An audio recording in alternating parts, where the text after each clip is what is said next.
Saranno 11 nuovi magistrati che prenderanno servizio a partire dal febbraio del prossimo anno negli uffici giudiziari di Agrigento al termine del periodo di tirocinio. 9 andranno nel settore giudicante e 2 saranno assegnati alla procura. Hanno età comprese tra i 29 e i 42 anni e dopo il via libera del plenum del CSM che ha assegnato i nuovi 11 magistrati al Palazzo di Giustizia sono stati resi ufficiali anche i nomi.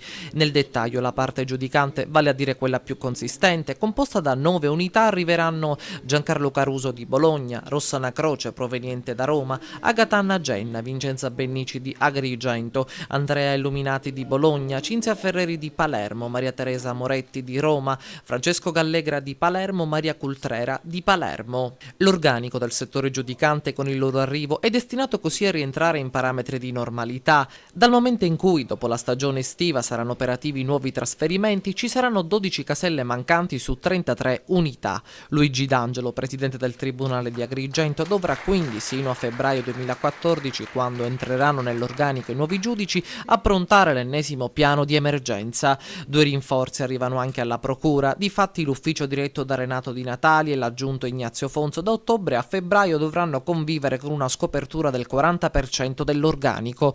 Alla Procura della Repubblica, con funzioni di sostituto, andranno i giovanissimi Alessandro Macaluso di 33 anni di Palermo e Carlo Cinque di 31 anni proveniente dalla capitale romana. E intanto anche l'avvocatura agrigentina ha aderito alla protesta contro la chiusura dei circa 1000 uffici giudiziari, che sarà operativa dopo la pausa estiva. Il Consiglio dell'Ordine Forense, presieduto da Antonino Gazziano, ha aderito all'astensione proclamata dall'organismo unitario di categoria in segno di disapprovazione nei confronti di un provvedimento definito irrazionale ed incostituzionale.